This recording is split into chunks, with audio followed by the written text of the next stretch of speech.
Bonjour à tous, on commence notre revue de presse par la nouvelle que toute l'Espagne attendait. Le Classico Barça-Real du 26 octobre est reporté.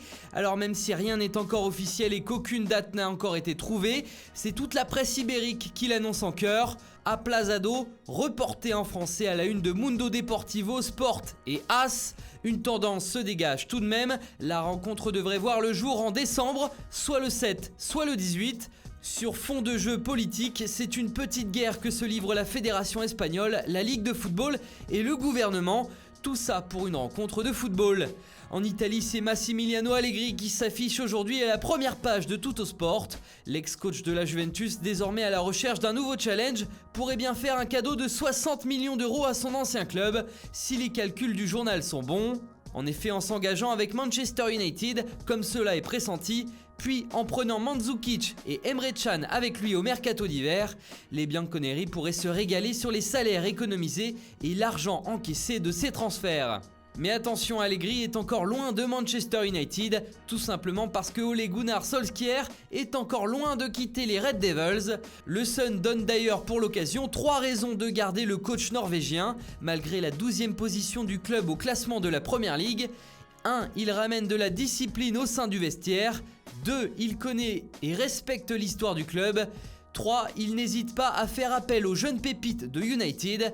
Voici donc pourquoi, selon le tabloïd, le patron de MU, Ed Woodward, ne l'a toujours pas viré. À la une du Mirror, c'est une photo qui fait les gros titres, une photo exclusive même. Enfin, c'est aussi ce que dit le Daily Express, mais ce n'est qu'un détail. Cette photo donc montre Zinedine Zidane, le coach du Real Madrid, en compagnie de Paul Pogba, le milieu de Manchester United, en train de discuter à Dubaï, au bord d'une piscine. Quand on connaît les rumeurs de transfert de ces derniers mercatos les concernant, cette rencontre prévue ou non va en tout cas beaucoup faire parler, comme le souligne le quotidien anglais. On revient de l'autre côté des Alpes avec le Napoli. Son patron Aurelio De Laurentiis s'est exprimé hier sur plusieurs sujets brûlants de son club.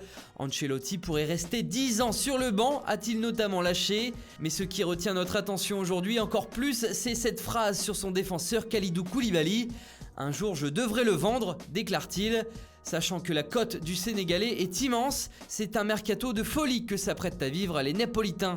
Et pour finir ce soir en Ligue 1, Nice reçoit le PSG. Un match entre gens fortunés, résume le journal L'Équipe, qui fait référence au récent rachat de l'OGC Nice par le milliardaire Jim Ratcliffe, en comparaison à Nasser Al-Khelaifi et l'argent du Qatar. À cette occasion, le nouveau patron niçois a affiché ses ambitions lors de plusieurs entretiens. Dans la presse locale, justement, il affiche clairement ses ambitions en déclarant « Ce n'est que le début ». Voilà, c'est tout pour aujourd'hui. Bonne journée à tous et à très vite sur Foot Mercato.